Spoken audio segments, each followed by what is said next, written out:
Well, good evening, good afternoon, everyone, and welcome to the Monday call with Bob Proctor, Sandra Gallagher, and myself, Carol Gates. We're so happy to have you with us.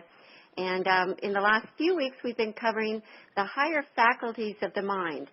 So we've got the stick person that we've been working with, and I think you're all familiar with, which is the graphic drawing of the mind that we work with in all of Bob's programs. And now we're working with those higher faculties. So last week we talked about perception, and this week we have a really special call. Sandy, are you there? I'm here, Carol. How are you? Well, I'm wonderful. How are you? Doing great, and I'm glad to be back on the calls. I miss doing these with you. It's not the same without you, I can tell you. And it's good to have you back. And, well, I want to share with everyone, Sandy, that what we're going to be doing today is going through the higher faculty of the mind, imagination. And this really is an area, I know that we all have a lot of areas of specialization when it comes to Bob's material, but Sandy, I have heard you teach this lesson and teach this higher faculty in many situations, and you are so well qualified to do so. So I think everyone you're on the line, you're in for a real treat because this call is primarily Sandy's, and she's going to lead us through that. And Sandy, do you want to set up the presentation by Bob first? Well, yeah, I do, Carol. Actually, you know, what we've been doing, you started with perception last week and talking about the mental faculties that we have. And when I first heard Bob describe these, it was like realizing that I had this incredible toolkit at my disposal that could help me get anything I wanted. And at the time I was, I guess I was 44 years old. And I thought, this is really strange. I'm 44 years old and, you know, gone to law school, learning how to think, how to use my mind, you know, to help people in my capacity as a lawyer. And so I thought I knew about the mind, and I thought I knew what it meant to think. And here's Bob talking about these mental faculties. And I just realized, wow, I mean, this really is like the best toolkit you could ever ask for to help you get whatever it is that you want. And you truly can get whatever you want when you master these tools. And so Carol was talking about perception last week, and now we're going to talk about the imagination. And I love talking about the imagination because the imagination is really where you start to shape your world. And so what we're going to do is jump in and listen to a 9-minute or so clip of Bob, which is just such a perfect clip of the imagination. And really let your imagination fly when you're listening to Bob. Really just sort of look around wherever you are. Just start looking around the room and looking at everything in front of you and tying it back into the use of the imagination. And then we'll pick up from there and take it a little further. Sound good, Carol? Perfect.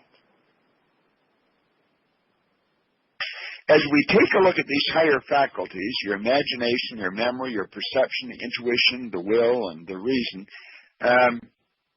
these are phenomenal tools, and used properly, they'll give us anything that we seriously desire. Virtually anything we seriously desire.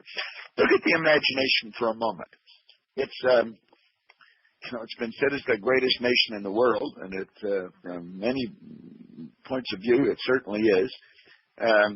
It's a mental faculty that can take just pure, unadulterated energy that flows into our consciousness, and you can literally make anything out of it. I have this program laying in front of me. That's where the program was originated. I have a Mont Blanc pen. That's where it was originated. I've got an iPhone in front of me. And I've just picked up a couple of new programs on it. There's one that some of you may be familiar with. It's called Shazam. It's a little icon that's on the monitor, and I just touch that, and I can hold my phone beside any music that's playing. If there's a recording playing, and for about 8 or 9 seconds, and the phone will go to iTunes, search the music, it'll come in, tell me who it is, who's the artist, and then if I want to download it, I hit another button, I can download that particular song onto my phone. I was sitting in the house the other day, and I put the movie on again, Lawrence of Arabia. I love the music. And I thought, I wonder. And so I hit Shazam when the movie was just starting and the theme for it was playing, and boom, download, I got the theme for Lawrence of Arabia and a picture of Peter O'Toole in his white regalia for the desert. A beautiful picture. It was obviously an album cover from the soundtrack for the movie. Just something absolutely incredible. There's another on it, Nidani. I can hum in it, just hum a tune, and it'll go to iTunes and tell me what tune I'm humming and if I want to buy a different recording artist. That was made in somebody's imagination. I've got it here on the table, but it was originated in someone's mind. Someone sat and thought, why don't we do this? Take a look at everything around you. I see lamps. I see an artificial tree, a great big artificial tree. It looks real, but I know it's not. It's artificial. When I take a look at all the stuff in the room, it was all originated. The paintings on the wall, the carpet, the decorating in the room, just the layout of the room itself that I'm in. It was all originated in someone's imagination. Now, we've got one. We've got an imagination, and if you stop and think, why would anybody live a monotonous, mundane, boring life when they have an imagination? Well, they do it because they don't understand how the imagination works. They don't understand the laws of their being. They have no concept of success. Success to them is truly a puzzle. And it doesn't matter what you're doing. That really makes no difference what you're doing. You're not doing it as well as you can do it. You can improve it, and when you do, you start to turn it into a lot of fun. And that's through the proper use of imagination. We can improve everything in our world, and it originates first in our imagination. So we have this phenomenal power flowing into our consciousness, and with a mental faculty, a faculty you'll never see, you can't cut it out, you can't cut it off, you cannot find it, but we know it's there. It's called imagination. I don't know who originated the name, but I do know it's our imagination, and we can literally create whatever we choose in our consciousness, and there is no one alive that can stop us from doing it. This is where freedom comes in. Now, when you ask, why are we here? I believe you and I are here to do God's work. And you say, well, what is God's work? Well, God's the creator, so God's work is creation. And we are created in that image. Why? Because we have creative faculties. And that gives us the ability to be co-creators.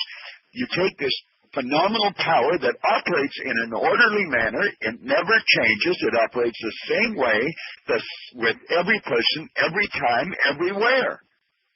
And when we start to understand the laws, I was talking about the laws downstairs today in the seminar, and the law of perpetual transmutation of energy, that law clearly states that whatever image we hold, if we hold it in our mind, any image that we build, it must by law move into physical manifestation. And if that's all we discussed on this call, if we just stopped there and just spent the rest of the time thinking about what I've just said, it's mind-blowing. Absolutely mind-blowing.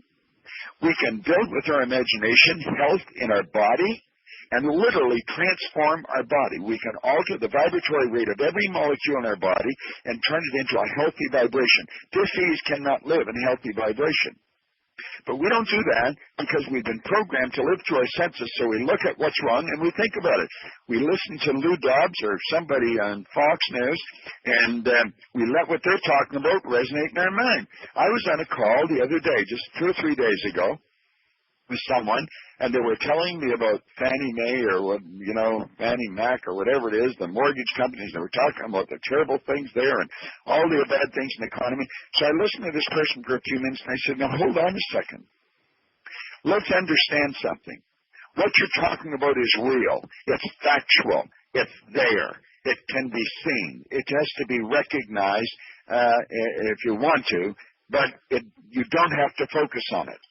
And if you do focus on it, if you're talking about it because it's real and because it's there and because you're relating to it, you're filling your mind with that energy and you're going to attract whatever resonates with all that. It was nothing good. It's all bad stuff. Now, there's all kinds of people that are looking for opportunities. There's great things happening in their life. They're excited. And what we want to do is see those people being our clients, our customers, working with us, working with them, and let's build a positive idea. Let's build a picture in our mind of people that are on an upbeat vibration and just great things happening, and they haven't got any time to talk about what's wrong. I remember Jane Wilhite saying one time she didn't want to spend any time with anybody that didn't think she was special. And I thought when she said that, whoa, that was pretty heavy. And then I got thinking about it, and I thought, well, yeah, I guess so. Why would you want to spend time with somebody that doesn't think you're special? You're spending time with someone that doesn't think they're special. There's something very special about you if you never went beyond your imagination. Now, we can build a picture in our mind of ourselves mixing with, attracting into our life all good things, and those things are happening. Well, these other companies are having trouble. We've got to see ourselves with the good that we desire, and we can do that with our imagination. We can fix anything. That's how the home is decorated. That's how homes are built. Now think, we've got an imagination. Do we set aside a time to sit and just exercise your imagination? I'm exercising mine all the time. I mean, mine just won't stop. It just, it's going all the time. I get bored very easy, so I want to have new things going on around me. And I create them in my own mind. That's where the imagination works. And that's a mental faculty. That's something we have. That was a gift. It didn't cost us a dime. It came as standard equipment at birth. Now, why wouldn't we teach people about this in school? It really doesn't make sense. Well, we don't teach them because we weren't taught that way. And so we teach the way that we were taught, and it goes back for generation to generation, and we're programmed to give all of our attention to the physical or the material world, and it's all done through our senses. Well, let's give our attention for a while to the non-physical world. Let's go to the root cause of everything that we see around us, and it's in our mind. Wow, Sandy, that was really powerful. There was a lot in a very short period of time there that Bob just put out. He has a way of doing that, Carol. I love the way he says, he quoted a famous philosopher actually that said that the imagination is the greatest nation in the world. If we can really grasp that, it is hugely powerful in terms of what kind of life we can live. Most of us tend to think that we've got to work really, really hard to get what we want. I was watching some TV show last night. I can't even remember what it was called, but this obviously very talented young woman said something to the effect of, well, people like us, that just doesn't happen to people like us. And so she wasn't even using her imagination in the way that we can use it. What do you mean people like us that doesn't happen to? We are extremely gifted, each and every one of us. And we can create and have everything that we desire. Napoleon Hill in Think and Grow Rich, he's got an entire chapter on the imagination. He calls it the workshop of the mind and the fifth step towards riches. And he says man's only limitation within reason lies in his development and use of his imagination. Only limitation. And he goes on to say, if you're one of those who believe that hard work and honesty alone will bring riches, perish the thought. It's not true. Riches, when they come in huge quantities, are never the result of hard work. Riches come, if they come at all, in response to definite demands based upon the application of definite principles and not by chance or luck. Generally speaking, An idea is an impulse of thought that impels action by an appeal to the imagination. So it all starts with the imagination. And you think back into school, and maybe you were really creative when you were a kid, and you really got inside your mind and had beautiful visions. And then you were in school, and like I went to a Catholic school, and I'd be staring out the window, and the nun would come around with the ruler and smack my hand. Now you pay attention, Sandy, and we were conditioned to not rely on our imagination or fantasizing as a way of really getting along well in society, in the world. And yet that's where everything starts. It truly is. And the mental faculty out of which visions for our life arise is through the imagination. The imagination is the mental faculty out of which visions arise. A vision allows us to really figure out, what is it that I want? What, I can just see Bob in the seminar in August 2006 in Vancouver, Washington. He's just looking out at the audience. There are about 500 of us there. What do you want? What do you really want? We got to get to the heart of that, because what did Napoleon Hill say? He said riches come, in, if at all, in response to definite demands based upon the application of definite principles. So first we got to figure out what we want. What is our demand? And we do that in our conscious mind, but we do it through the use of our imagination. And we really let it fly. We just let it free to figure out what we want. And then we get emotionally involved with that idea. And so that turns the want into a desire. We're getting in tune with our heart's desire.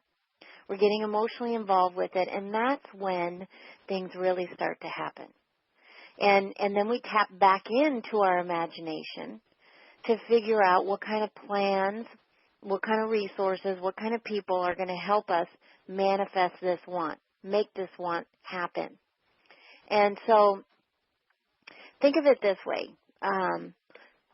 All the knowledge, all the understanding, all the plans, everything, it's all right here. Nothing needs to be created in that sense.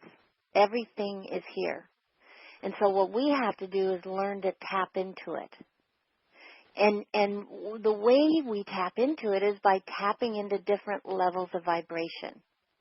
It's the same thing with a phone number. Think of all the people you know and all their phone numbers. And if you want to get a hold of Bill, you're going to dial a certain number. You're never going to get Betty on Bill's phone number. It's the same thing with what you want to create in your life. Your current level of vibration, your current level of thinking, the level of awareness that you're focused on that's getting you the results you have today are not going to get you better results. They're not going to get you more enjoyment in life. It's a matter of switching things up and switching to a different level of frequency, calling a different number, dialing up a different number. So it's about building a positive idea and moving it into form. Genevieve Duran, in the little book, Your Invisible Power, said that the exercise of the visualizing faculty keeps your mind in order and attracts to you the things you need to make your life more enjoyable and in an orderly way. See, she's talking about exercising the visualizing faculty, which is your imagination. That's going to bring order into your life. That's going to set up an attractive force that will allow you to make your life more enjoyable. Bob asked in the recording, do you ever just sit back and imagine? I had a real challenge with that one because I was used to always doing. Busy. Get things done.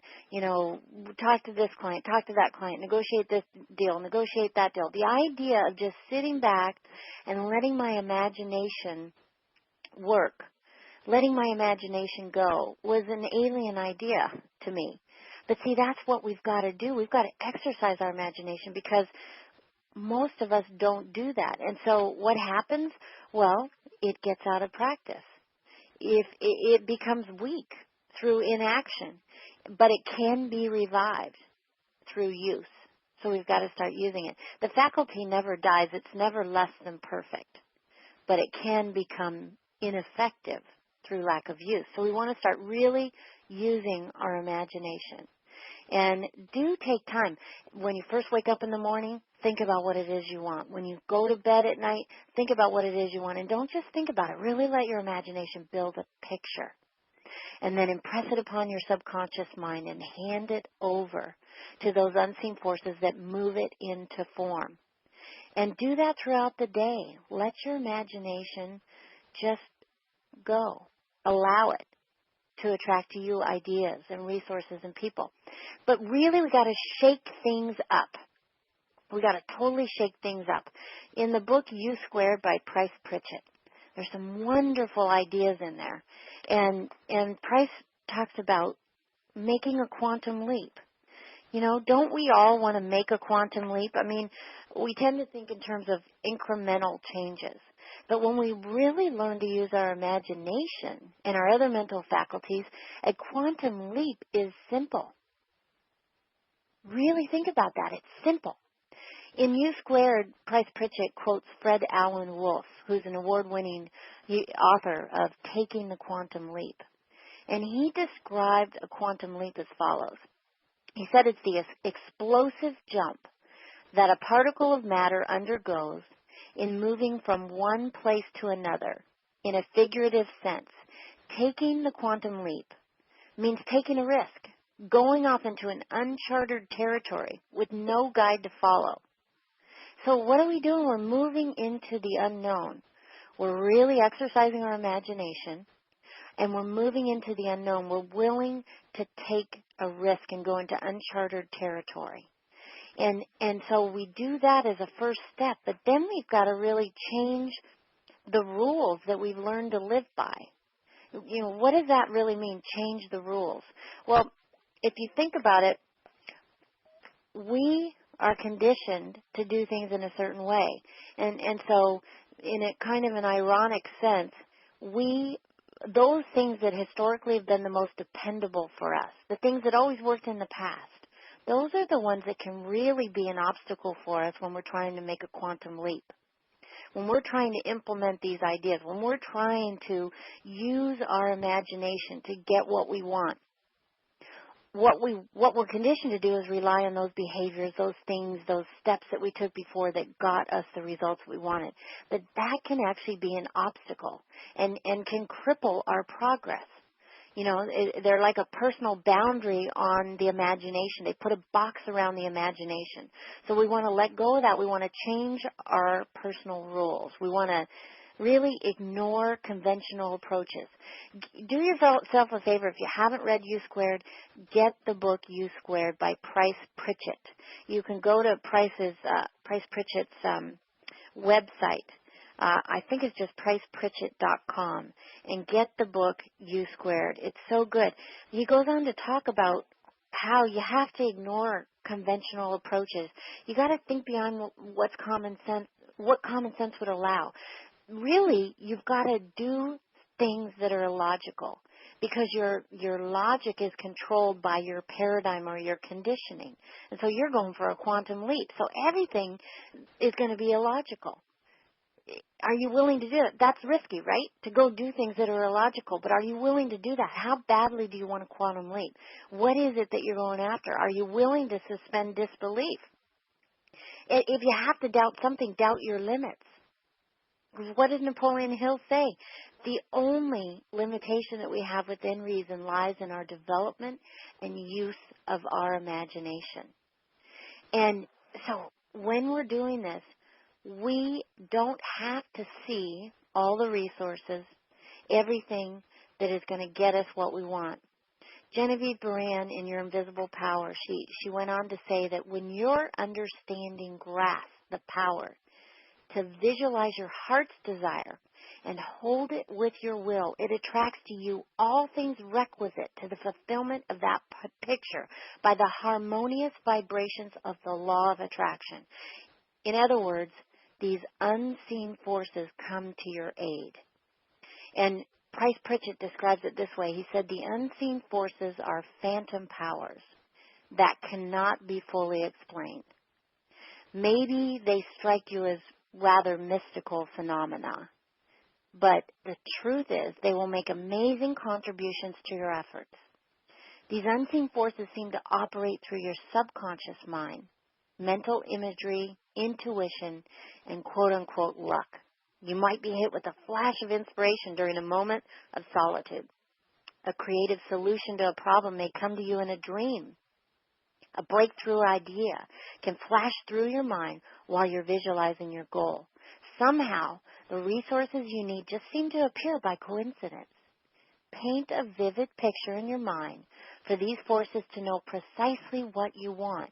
In one way or another, the unseen forces will dazzle you with their impact. Count on it. And you truly can count on it because what you're doing is working with the law. It's an orderly universe. Everything happens by law. And quantum leaps truly do come easy when you plug into this power source of your imagination and these unseen forces. And you don't have to understand it for it to work. You know, you don't have to understand the intricate physics of electrical energy to flip a lamp switch and flood the room with light. The imagination does the work for you. It's the mental tool that does the work for you. So think about Bob Proctor. Think about when he picked up Think and Grow Rich, 50 years, October 21st, 2011. He picked up the book. He was a fireman at the time. He was making $4,000 a year. He owed $6,000. And he wanted to make a big change. And so he studied Think and Grow Rich, and he came up with an idea. Because what he really wanted at that time was just to totally change, and he really wanted money at that time. He learned that it wasn't about the money. It was about our mind, about understanding our mind, understanding the marvelous mind that we have that will allow us to get anything we want.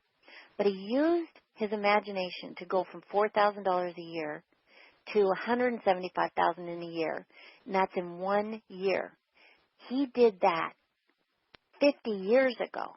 Think about that. 50 years ago, from $4,000 to $175,000. This is an individual who had no education. He had a couple months of high school. That's it. He had no business experience. But he tapped into these mental faculties.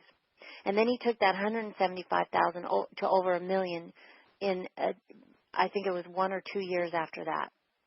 So from $4,000 to $1 million, applying these ideas and learning to master these mental tools that we all have. And then he had an idea of building a company. It would be a global company operating all over the world, and he would teach these ideas because he was so fascinated with the changes that he was able to make in his life. And now he's got a company that's operating all over the world.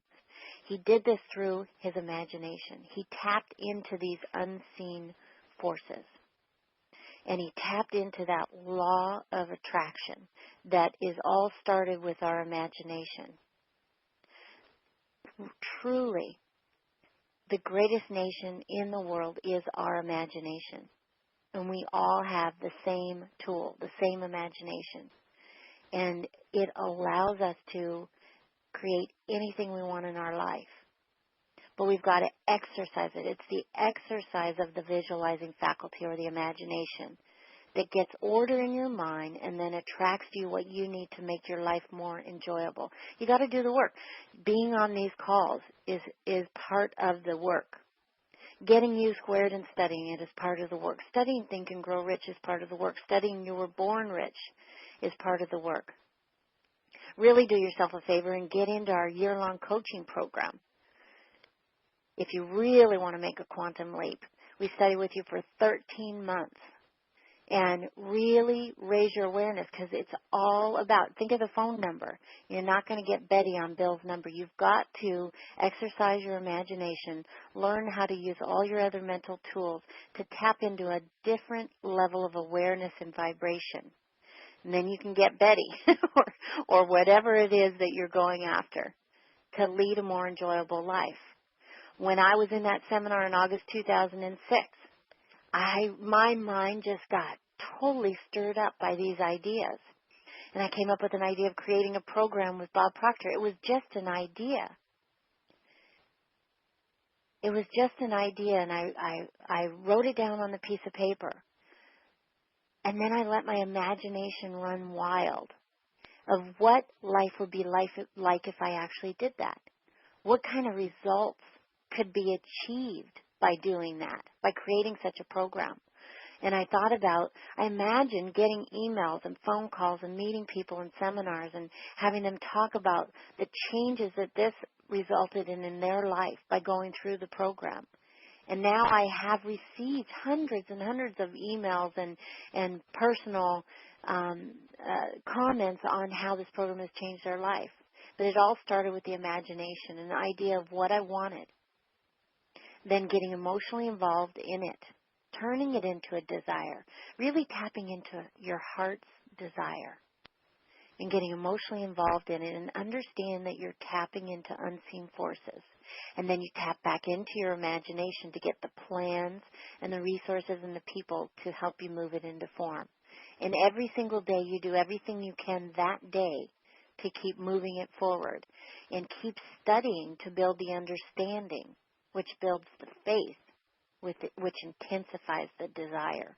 When you intensify the desire, well, I love the way Napoleon Hill puts it. He says, through some strange and powerful mental chemistry of which nature has never divulged itself, nature wraps up in that strong impulse of desire, that something which recognizes no such word as impossible and accepts no such reality as failure. So tap into it. Tap into your greatest nation, your imagination. Carol? Wow, Sandy, what a great lesson. What a great lesson. And, I mentioned at the beginning of the call that this would be a real treat because you have really poured a lot of time and energy into the study of this very faculty, and you are also a product of the product in employing it to create great results, and not just thinking into results, your program, but I mean great results across the board. I want to just, I know that we're at the point in the program, but I just want to say this, Sandy, and maybe you can comment on this before we wrap. I can't tell you, I could tell you, and I will tell you, how many times people have said to me something like this: well, I'm just not a very imaginative person. I'm not that creative. I'm more left brain. I really, I'm not that creative. And you said a moment ago, we all have this faculty. We all have the same ability to develop it. And I think what you just did on this call beautifully demonstrated ways, practical ways, and a really deeper level of understanding of that. But before we go and wrap up with this, just comment on the fact that people say that. Don't you hear people say that as well? Well, I hear people say that all the time. I'm glad you brought that up. And I remember, when I was in that seminar and Bob said, what do you want? What do you really want? And I remember this blank screen, total blank screen. And at first I thought it was because I was just so conditioned to be a lawyer. And from the time I was very little, my mom says I decided to be a banking lawyer when I was 3 years old. I'm not sure I believe that, but I definitely was on this track, this very focused track to be a banking lawyer. And I am very left brain. How Bob reads people. Well, he's read me, and definitely I'm very left brain. And I had the same thought. I'm just not that creative. Well, it's just not true. It's baloney, really. We all have this mental faculty, every one of us, and it's more developed in some people than other people. But the truth is, we're all using our imagination every single day. Everyone visualizes. But it's the conscious use of our imagination, the conscious use of our visualizing faculty that gets us what we want. See, most of us, maybe, 96%, 96%, 1% of the population earns 96% of all the money. 3% generally of the population is truly living the life that they want to live. Those are the people that have either unconsciously mastered this or are consciously using this power. And so what we want to understand is, maybe our imagination has become weak. Maybe because as a kid, when you think back as a kid, your imagination would run wild. You could sit there with some pots and pans or even nothing, just your imagination, and entertain yourself for hours upon hours. And then what we've done is we've been conditioned, and then we condition and reinforce ourselves into not using our imagination. So that's where we've got to let go and just sit there and start practicing building pictures in our mind. And set a goal, set a definite goal.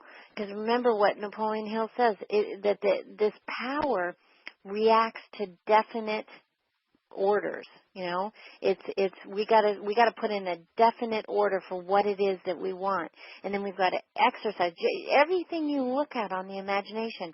You read Genevieve Beran, read Thomas Stroller, read Napoleon Hill, James Allen, Bob Proctor. They all say you've got to exercise and train this faculty. And you want to take the time to do it because this is the only limitation that we've got. It's our limited. We limit our imagination, and that's what limits the results we're getting in our life. That's hard to stomach. It's hard to really, really grasp, but it's true. And so what you want to think about is every single result you've got in your life is a result of the conscious or unconscious use of your imagination. And so you want to learn to consciously use your imagination to visualize what it is that you want, what your heart's desire is. You want to, when you're doing that, put aside all of those thoughts that might come pouring in on why you can't have that. Like that beautiful young girl on the show last night. Well, people like us, that just doesn't happen. It does happen. It can happen for anyone. The fact that it's happened, think about Nick Halleck. When we were at the training in Florida, Nick Halleck, he's the author of The Trillionaire. I don't know if you know that, but he came and visited our group. It was actually at the Thinking into Results training. And he came and spoke to us for about an hour and told us about all the things that he's done. And it all started with his imagination. As a young kid, he was very, very ill. And he had some immune problems, and he could not leave his room. And he would look out the window and see all the kids playing, and he couldn't go out there. And so he got a gift of the whole Encyclopedia Britannica.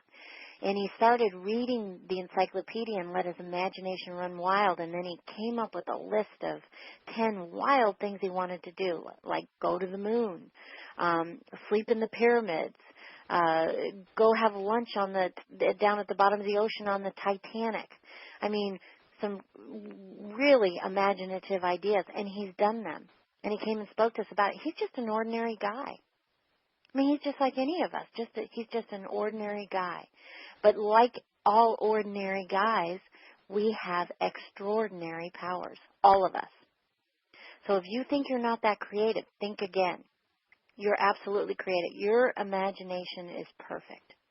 You just need to exercise it. Fantastic.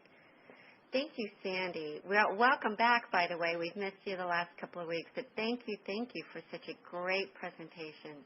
Thanks, Carol. I love doing this. What are we doing next week?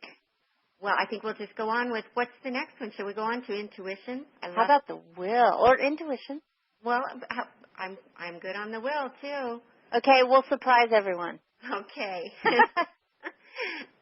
Well, thank you. And thank you, everyone. We enjoy these Monday calls with you. Invite your friends. It's free. It's here every week, 5 o'clock Monday. Have a great week, everyone. Bye now.